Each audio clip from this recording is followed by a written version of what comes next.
우리 다 같이 사도신경함으로 부활절기 제4주 주일 예배 시작하도록 하겠습니다.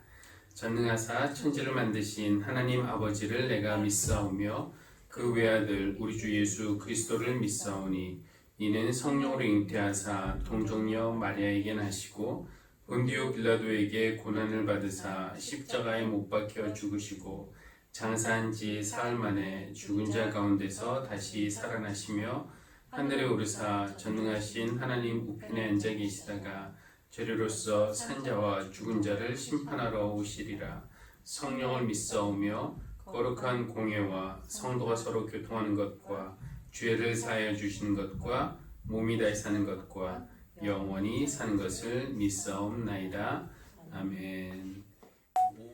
5월 첫째 주일 부활절 제4주 예배에 오신 모든 성도님들을 주님의 이름으로 환영합니다. 또한 가정에서 영상으로 함께 예배하시는 성도님들도 주님의 이름으로 환영합니다.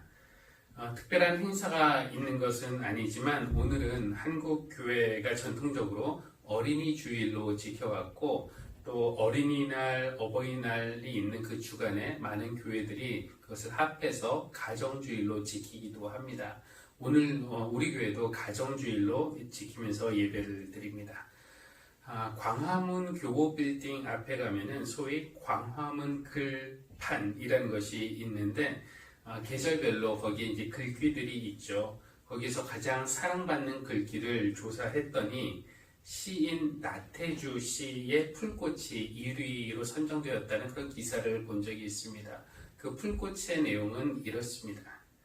자세히 보아야 예쁘다. 오래 보아야 사랑스럽다. 너도 그렇다. 이것이 풀꽃에 대한 이야기처럼 들리지만 사실은 사람 이야기일 겁니다. 우리도 이렇게 풀꽃 같은 존재들이 모여서 한 가정 이루는데 가정 안에서 서로가 이렇게 봐주고 이렇게 말해줄 수 있으면 얼마나 좋겠는가라는 생각을 하게 됩니다. 오늘 우리가 예배를 드리는데 하나님이 우리를 자세히 봐주시기를 또 오래 봐주시기를 그리고 예쁘다, 사랑스럽다, 내가 바로 그렇다 이렇게 말씀해 주시는 그런 예배가 되기를 바랍니다. 우리 찬송가 559장 사찰의 봄바람 불어있고 함께 찬양하겠습니다.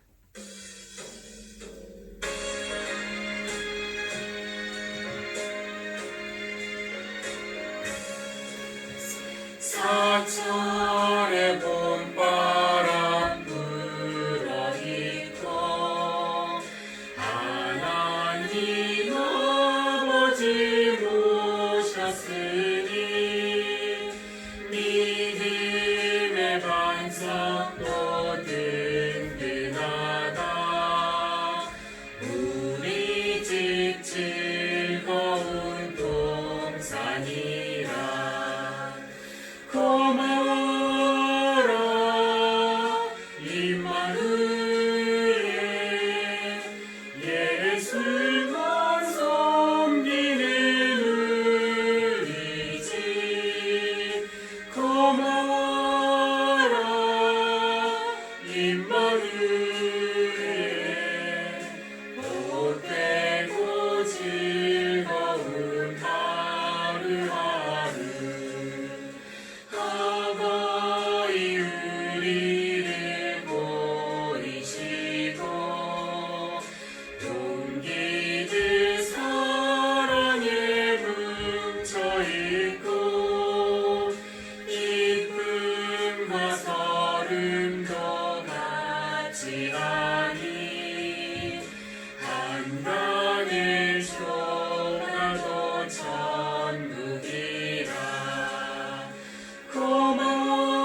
여기가 우리의 낙원이라 고마워라 임마누엘 예수만 섬기는 우리 집 고마워라 임마누엘 복되고 즐거운 하루하루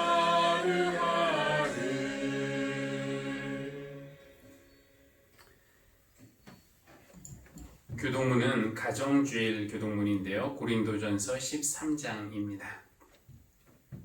내가 사람의 모든 말과 천사의 말을 할 수 있을지라도 내게 사랑이 없으면 울리는 징이나 요란한 꽹과리가 될 뿐입니다. 내가 예언하는 능력을 가지고 있을지라도 또 모든 비밀과 모든 지식을 가지고 있을지라도 또 산을 옮길 만한 모든 믿음을 가지고 있을지라도 사랑이 없으면 아무것도 아닙니다.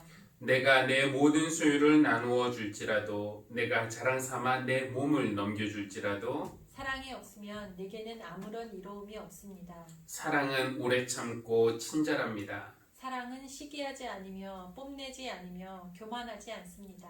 사랑은 무례하지 않으며 자기의 이익을 구하지 않으며 성을 내지 않으며 원한을 품지 않습니다. 사랑은 불의를 기뻐하지 않으며 진리와 함께 기뻐합니다. 사랑은 모든 것을 덮어주며 모든 것을 믿으며 모든 것을 바라며 모든 것을 견딥니다. 사랑은 없어지지 않습니다. 그러나 예언도 사라지고 방언도 그치고 지식도 사라집니다. 다 함께 그러므로 믿음, 소망, 사랑 이 세 가지는 항상 있을 것인데 그 가운데서 으뜸은 사랑입니다. 아멘. 공동의 기도 우리 한 목소리로 드리겠습니다. 선한 목자이신 하나님, 우리가 지칠 때 쉴 만한 물가로 인도하시고 줄일 때 푸른 풀밭으로 이끄시고 죽음의 어두운 골짜기를 지날 때는 막대기와 지팡이로 보호하시고 인도하시니 우리에게 두려움도 없고 부족함도 없습니다. 우리 잔을 넘치게 하시니 주님의 선하심과 인자하심을 찬양합니다. 코로나19의 확산은 어느 정도 막았지만 이번 주간 이천 물류센터 화재와 고성 산불로 고통당한 이들의 모습을 보면서 또다시 우리 마음이 무겁게 가라앉습니다. 가족을 잃어 우는 이들을 위로해 주시고 이 나라가 더욱 생명을 소중히 여기는 나라가 되게 해 주십시오. 가정주의를 맞아 각 가정에 치유와 평안과 사랑의 선물을 부어주시길 기도합니다. 예수님의 이름으로 기도합니다. 아멘. 오늘 하나님께서 우리에게 주시는 말씀 사도행전 2장 42절에서 27절 그리고 룻기 1장 13절에서 18절의 말씀을 제가 봉독하겠습니다. 먼저 사도행전 2장 말씀입니다. 그들은 사도들의 가르침에 몰두하며 서로 사귀는 일과 빵을 떼는 일과 기도에 힘썼다.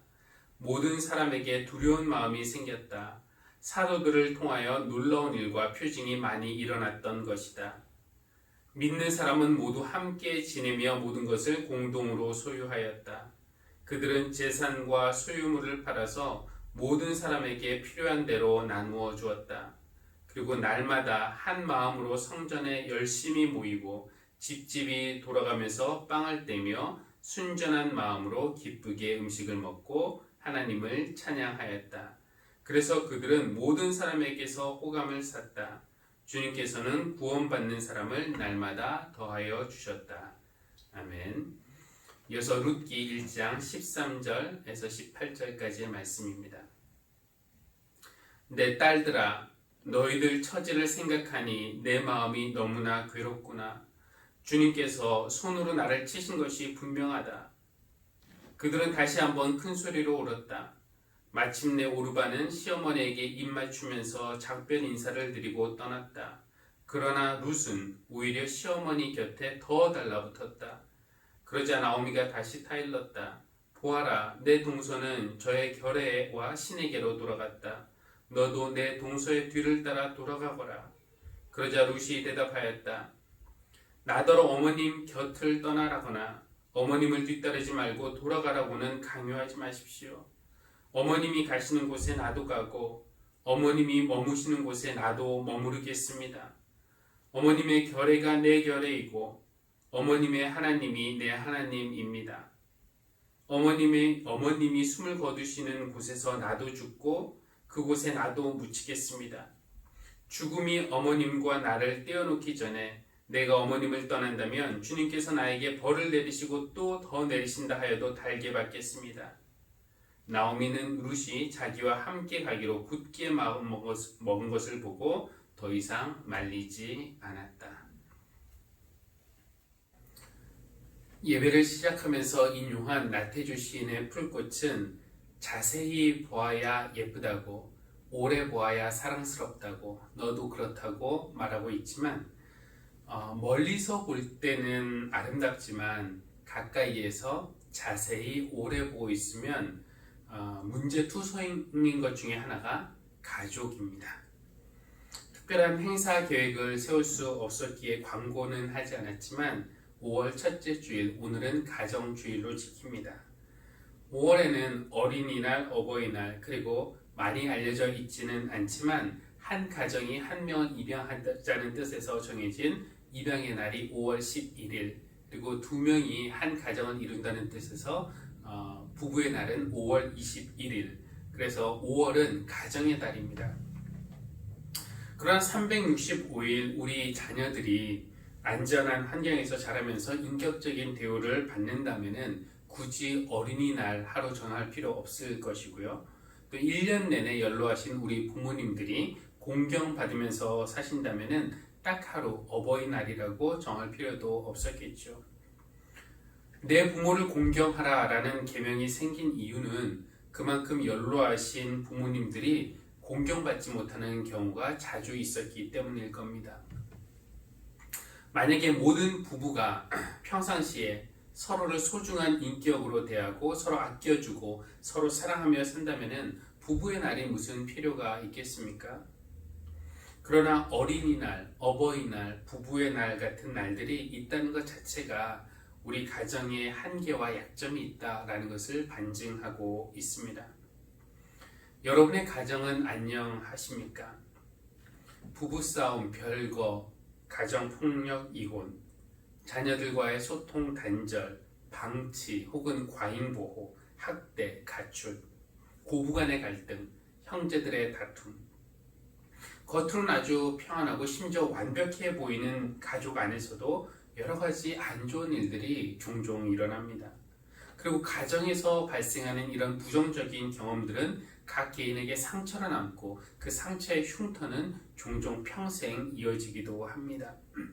어린 시절 우리가 가족 안에서 받은 상처는 개인적으로는 우울증 혹은 열등감, 낮은 자존감, 완벽주의, 죄책감, 수치심, 분노조절 장애 등의 증상으로 발전할 수가 있고요. 또 대인관계에 있어서는 지나친 지배욕, 아니면은 반대로 지나친 의존심, 혹은 지나친 우월감, 아니면 반대로 지나친 열등감의 형태로 나타날 수도 있습니다. 가정에서 생긴 상처는 신앙생활에도 영향을 끼칠 수 있는데요. 물론 부정적인 영향이죠. 하나님의 사랑에 대한 확신을 갖기가 어려울 수도 있고요. 또 신앙생활함에 있어서 지나친 어떤 굴곡 혹은 침체 등의 현상이 나타날 수 있습니다. 이런 모든 인생의 문제들의 증상들이 어디에서 시작하는가? 많은 경우 그 증상들의 출발은 바로 불완전한 우리의 가정입니다. 가정이 문제입니다. 그래서 어린이날, 우리 어린 자녀들에게 평소에 사고 싶었던 선물 하나 사주는 것이 다가 아닙니다. 어버이날 부모님께 카네이션 달아드리고 현금 선물로 하고 이것이 능사가 아니고요. 부부의 날 부부가 근사한 곳에 가서 식사 함께 하는 것이 다가 아닙니다. 이런 날들은 우리가 무엇을 하면서 어떻게 보내야 할까요? 가족은 하나님이 우리에게 주신 선물인데 건강한 가족, 하나님이 원하시는 가족, 이루지 못하는 우리의 모습을 인정하고 그 이유가 다른 사람의 잘못이 아니라 바로 나의 욕심과 나의 부족과 나의 허물 때문인 것을 돌아보는 회개하는 시간이 되어야 할 것입니다. 또 우리 가정의 모든 걱정과 염려, 문제들이 있다는 걸 인정하고 이것을 하나님께 맡기고, 즉 하나님을 의지하고, 또 하나님을 우리 가정의 중심으로 다시 모시고 살겠다는 결단, 그리고 내가 새로운 마음으로 가족을 대하겠다는 약속을 하는 이런 날이 되어야 할 것입니다. 여러분의 가정은 어떻습니까? 겉으로는 괜찮아 보여도 솔직히 문제 없는 가정이 어디에 있겠습니까? 여러분, 성경 안에서 모범적인 가정은 누구의 가정일까요? 여러분 생각나시는 그런 인물들이 있습니까? 형이 동생을 죽인 아담의 가족은 어떻습니까? 칼로 아들을 내리칠 뻔했던 일로 아들에게 평생 지울 수 없는 트라우마를 남겼을 아브라함의 가족은 완벽한 가족입니까? 편애와 속임수의 극치를 보여준 이삭의 가족, 동생 요셉을 미워하여 노예로 팔아버린 야곱의 가족, 이 창세기에 나오는 가족마다 문제없는 가족이 없습니다. 성경에 나오는 가족들은 읽기에 민망할 정도로 솔직합니다. 포장하거나 성경이 그런 가족을 포장하거나 미워하지 않습니다. 그래서 모델이 될 만한 모범 가정을 성경 안에서 찾는다는 것이 쉽지가 않아요. 이것이 실망이 될 수도 있지만 한편으로는 우리에게 위로가 되기도 하죠. 비록 우리 가정이 완벽하지 못해도 우리 부부 사이, 부모와 자녀 사이에 갈등이 있고 단절이 있다고 하더라도 너무 실망하고 포기할 일만은 아닙니다. 우리에게도 희망이 있어요. 하나님께서 성경에 나오는 이런 불완전한 가정을 사용하셔서 하나님의 일을 이루셨다면 하나님은 충분히 우리 가족도 고치시고 다시 빚으시고 세우셔서 하나님의 뜻에 맞게 사용하여 주실 줄 믿습니다. 다만 그러기 위해서는 우리가 우리의 죄를 인정하고 하나님이 원하시는 그런 가정의 모습으로 변하겠다는 어떤 결단과 의지, 순종의 마음이 요구될 것입니다. 저와 여러분의 가정이 그런 가정이 되기를 바랍니다. 오늘 룻기의 본문을 읽었는데요. 지금 길 위에 3명의 여인이 있습니다. 소망이 별로 없어 보이는 여인들입니다. 국적도 다르고 나이도 다르고 살아온 삶도 다릅니다. 그들에게 공통점이 있다면 그들 모두 과부라는 점입니다. 3명 다 과부예요. 남편의 울타리 안에서 살 수밖에 없었던 시절, 남편을 잃었다는 것은 삶의 울타리를 잃어버렸다는 뜻입니다. 스스로 먹고 살기 어렵고 스스로 보호하기도 어려운 여인들 3명이 이 길 위에 있습니다. 이제부터 그들에게 생존이란 정말 치열한 싸움이 될 것입니다. 길 위에 있다라는 것이 그들의 처지를 잘 묘사하고 있습니다. 그들은 지금 집에 있는 것도 아니고 호텔에 있는 것 아닙니다. 길 위에 있습니다. 비바람이 불어도 막아줄 담이나 지붕이 없고 등 붙이고 누울 바닥이 없고 배고플 때를 위해서 저장한 음식물도 없습니다. 지금 이 3명의 여인들이 길 위에 있는 이유는 살고 있던 모압 땅에서 더 이상 소망을 찾을 수 없었기 때문인데요. 주인공인 나오미가 어떻게 모압 땅에 가게 됐는가? 10여 년 전 베들레헴에 기근이 들어서 이제 모압 땅으로 이주를 했는데 10년 전만 해도 모압 땅이 처음 왔을 때 나오미에게는 남편도 있었고요. 2 아들도 있었습니다. 무엇보다도 지금보다 나은 삶을 살 것이라는 그런 희망이 있었습니다. 그런데 그 10년 사이에 남편 죽었죠. 2 아들, 모압 며느리들과 결혼하더니 자기들이라도 좀 잘 살면 좋았을 것을 알 수 없는 이유로 죽고 말았습니다. 2 아들 다. 남겨진 사람들은 3 여인, 나오미와 2 모압 며느리, 즉 룻과 오르바였습니다. 나오미가 모압 땅에 더 살 이유가 없죠. 그러니까 모압을 떠나서 고향 베들레헴에 가는 것은 당연한 선택처럼 보입니다. 남편과 아들들 없이 외국 땅 모압에서 여성으로서 혼자 살 방법도 없고 또 사랑하는 가족 3명이나 보낸 나쁜 기억의 땅에서 계속 살고 싶은 이유도 없었을 겁니다. 그냥 고향으로 가야죠. 때마침 고향 베들레헴에 풍년이 들었다는 소문을 나오미가 듣게 되었습니다. 그냥 이제는 죽이 되든지 밥이 되든지 고향으로 가는 것밖에 없습니다. 시어머니가 가신다니 그럼 두 모압 며느리는 어떻게 해야 할까요? 먼저 말을 꺼낸 것은 나오미였습니다. 너희는, 이 며느리에게 말하는 거죠. 너희는 제각기 너희의 친정으로 돌아가거라.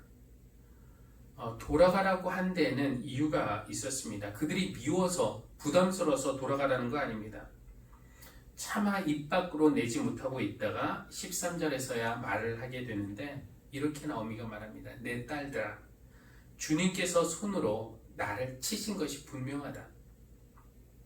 그렇습니다. 나오미는 지금 깊은 자책에 빠져 있습니다. 엘리멜렉이라는 사람과 결혼했는데 가정 가난하게 되었죠. 그리고 남편 잃었죠. 첫째 아들 잃었죠. 둘째 아들 잃었죠. 아무도 말하지 않아도 어느 순간부터 나오미는 나는 정말 복없는 여자다, 이런 생각하기 시작했을 것이고 어느새 그것을 믿기 시작했을 겁니다. 이유는 알 수 없지만 하나님이 나를 치셨고 불행하게 만드셨다는 느낌 지울 수가 없었을 겁니다. 자신의 불행에 불쌍한 룻과 오르바까지 끌어들이고 싶지는 않았어요. 그래서 며느리들에게 말합니다. 너희는 각각 너희의 고향으로 친정으로 돌아가라. 그렇게 돌아가라고 하면서 그들에게 복을 빌어주는 것을 잊지 않았습니다. 너희가 우리 가족에게 잘 해주었으니 하나님께서 너희에게도 잘 해주시기를 원한다. 하나님께서 너희에게 은혜를 베푸셔서 새로 시집도 가고 또 각각 새 남편의 집에서 위로를 받기를 바란다. 이게 무슨 말입니까? 나는 비록 하나님의 은혜를 못 받고 불행한 삶 살고 있지만 너희까지 내 불행에 끌어들이기는 싫다. 너희는 어서 나를 떠나서 각각 행복하게 살아라. 여러분도 그런 느낌 가져본 적이 있으십니까? 내가 도움이 되지 않는 존재, 아니 도움이 되기는커녕 오히려 짐만 되고 폐만 끼치는 존재, 내가 있는 것보다는 없는 것이 더 낫겠다라는 생각이 들어본 적이 있으셨습니까? 나도 내 자신을 받아들이지 못하는데 어떻게 다른 사람을 내 곁에 두고 그들까지 불행하게 만들겠습니까? 그래서 나오미는 며느리들에게 말하는 겁니다. 아가들아, 나는 불행한 사람이다. 하나님이 나를 치신 것이 분명하다. 그러니까 내 곁에 있으면 너희까지 불행해진다. 너희는 어서 나를 떠나거라. 그러나 두 며느리가 모두 떠나기를 거절합니다. 아닙니다. 우리는 어머님과 함께 어머님의 백성에게로 가겠습니다. 나오미는 며느리들을 한 번 더 설득해요. 두 번의 설득 끝에 오르바는 어머니와 작별의 입맞춤을 하고 고향으로 돌아갔습니다만 룻은 발길을 돌리지 않았습니다. 나오미가 룻을 한 번 더 설득합니다. 보아라, 내 동서도 갔다. 너도 가라. 그러나 룻이 오히려 시어머니를 설득합니다. 16절과 17절 유명한 말씀이죠.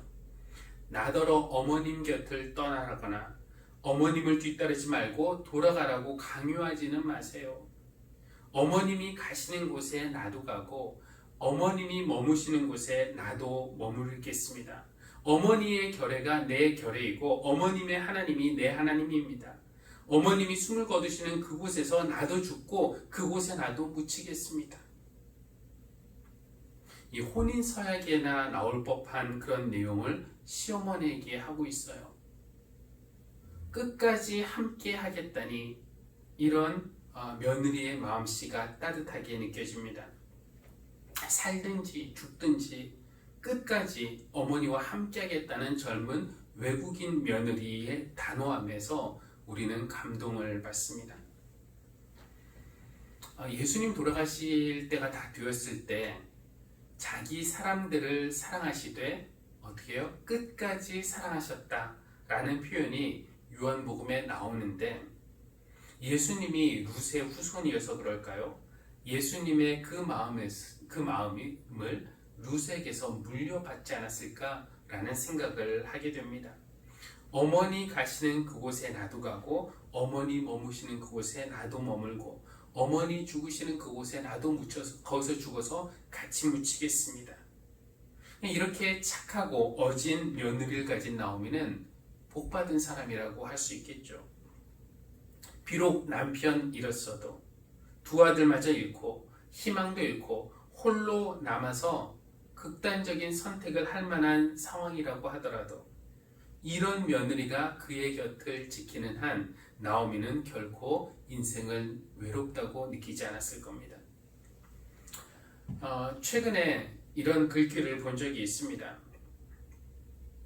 마치 로또에 당첨되었다는 듯이 매일 당신을 쳐다보는 사람, 마치 온 세상을 다 가졌다는 눈으로 당신을 쳐다보는 사람과 함께 지내야 한다. 그런 사람 한 명이면 충분하다는 그런 내용의 글귀였습니다.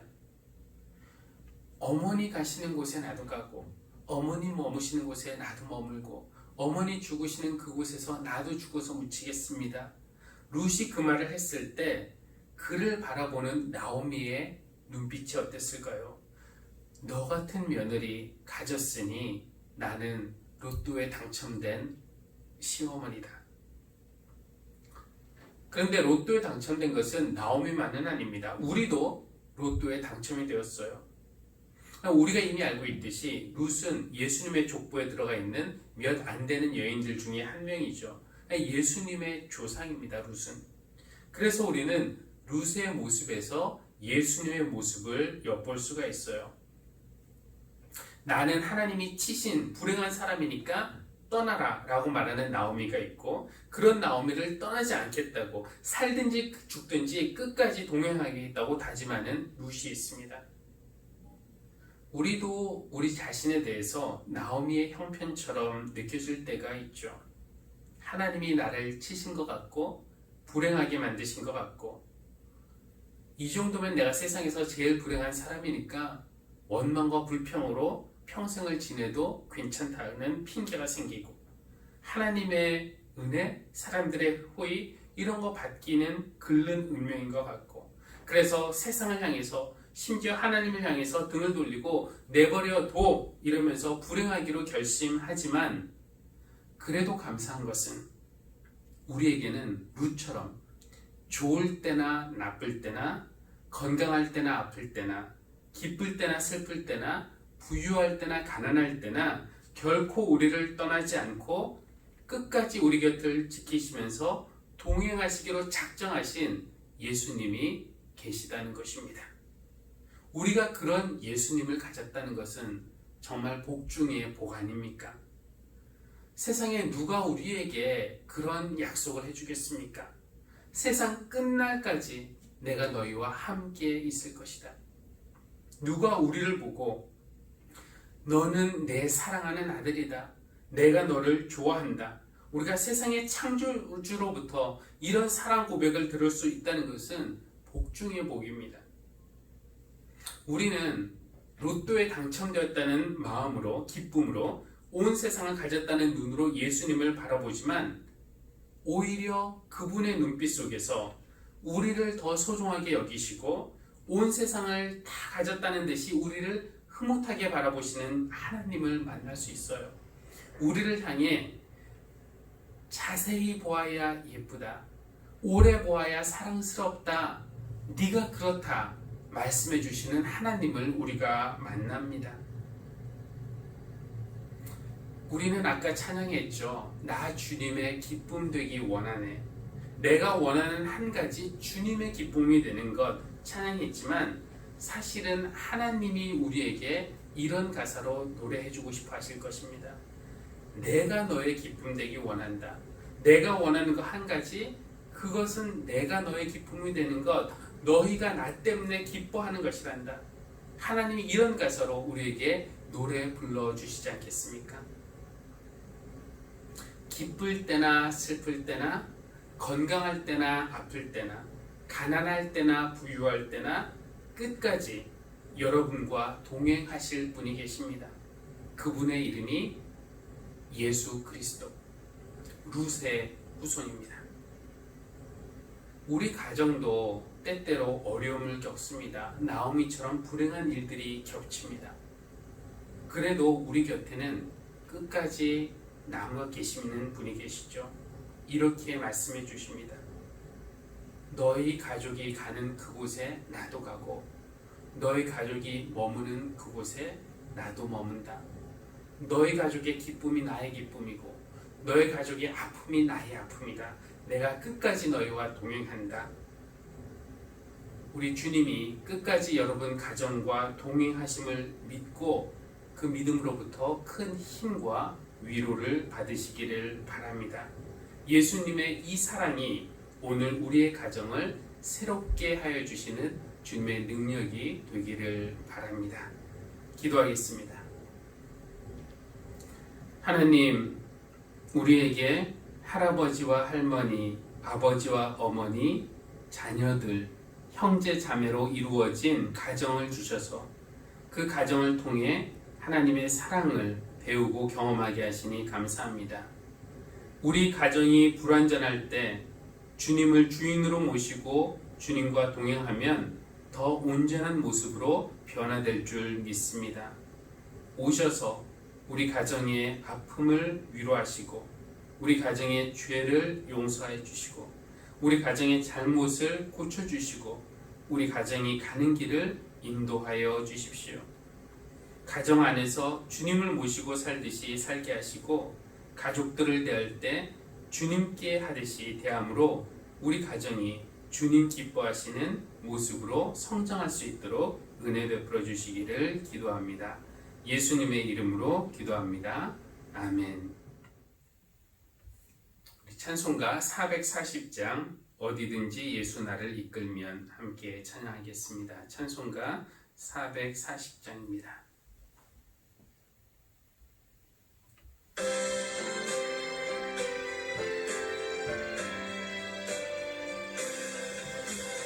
어디든지 예수 나를 이끌면 어디든지 예수 함께 가려네 예수 함께 아니 가면 나갑고 예수님과 동행하면 겁없네 어디를 가든지 겁낼 것 없네 어디든지 예수 함께 가려네 세상 친구 모두 나를 떠나도 주와 동행하면 외로움 없겠네 가는 길이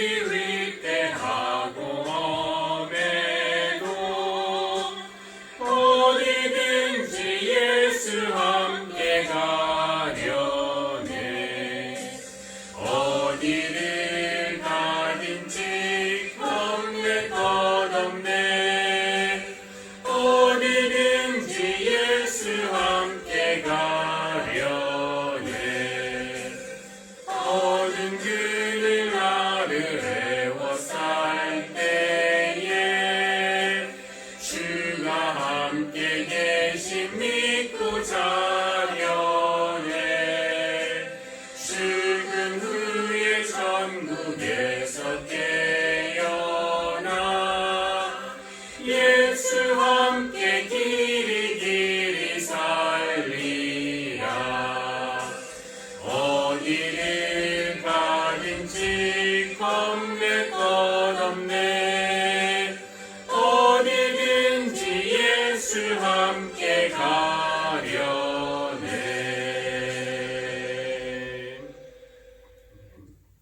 우리 드린 헌금을 위해서 잠시 기도하겠습니다. 하나님, 우리에게 이 예물을 드릴 수 있도록 우리의 삶을 인도하시고 우리 삶에 크신 은혜를 부어주심을 감사를 드립니다. 우리가 가진 모든 것이 주님에게서 온 선물임을 고백하며 11조로 예물을 드리고 또 범사에 감사하라는 하나님의 말씀 의지하여 감사의 예물 드립니다. 선교의 예물로 또 다른 제목으로 드리는 이 헌금을 주님께서 기쁘게 받아주시고 이 예물이 사용되어지는 곳에 하나님 나라가 확장되는 놀라운 역사가 우리 교회를 통하여 이루어질 수 있도록 주님 역사하여 주십시오. 특별히 드리는 손길들을 주님께서 기억하여 주시고 정성으로 최선을 다해서 드리는 그 손길 위에 하나님의 더욱더 크신 은혜와 또 충분히 채우시는 하나님의 공급이 있도록 주님 은혜를 베풀어 주시기를 기도합니다. 예수님의 이름으로 기도합니다. 아멘.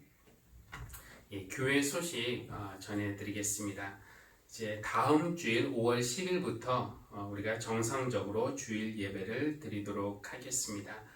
더 구체적인 내용은 앞으로 좀 코로나19 상황을 보면서 안내를 계속해서 드리도록 하겠습니다. 그리고 수요일 저녁 예배도 이번 주간부터 5월 6일부터 이곳에서 정상적으로 예배를 드립니다.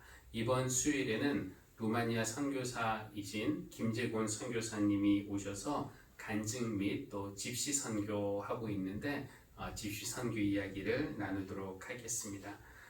또 루마니아에 마스크 보내기를 위해서 오늘도 또 많은 분들이 가져오셨겠지만 또 수요일까지 제가 수요일날 김재곤 선교사님에게 전달을 하려고 하니까 그때까지 혹시 여력이 있는 분들은 마스크를 교회에 기부해 주시기를 바라겠습니다. 식사로 김밥을 준비했는데 교회에서는 식사할 수 없으니까 하나씩 가지고 가시면 좋겠습니다.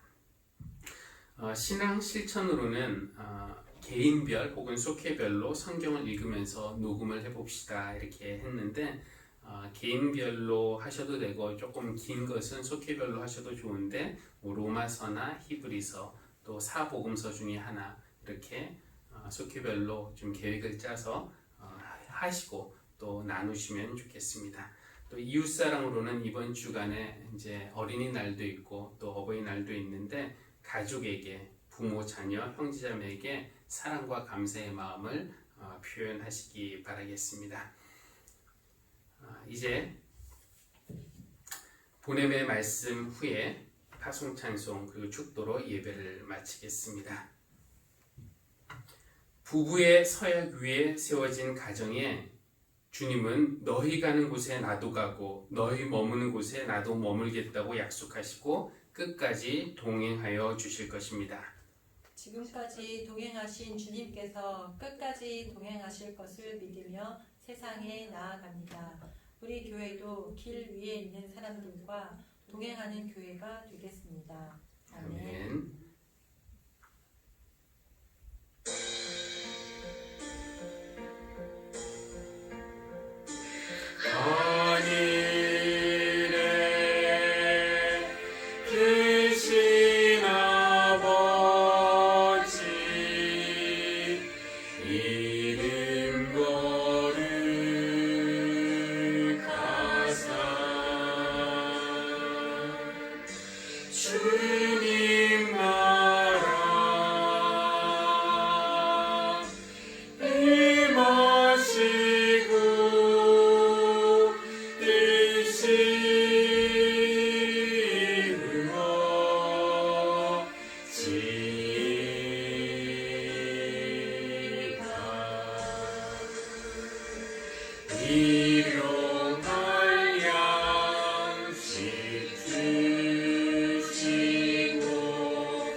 이제는 우리를 떠나기를 거부하시며 우리와 늘 동행하기로 작정하신 우리 주 예수 그리스도의 은혜와 우리를 자녀 삼아 주신 하나님의 크신 사랑과 예수 그리스도 안에서 여기 모인 모든 믿음의 사람들을 한 형제자매, 한 가정으로 묶어주신 성령님의 교통하심이 오늘 예배하는 모든 성도님들과 그들의 가정 위에 지금부터 영원까지 늘 함께 하시기를 간절히 축원합니다.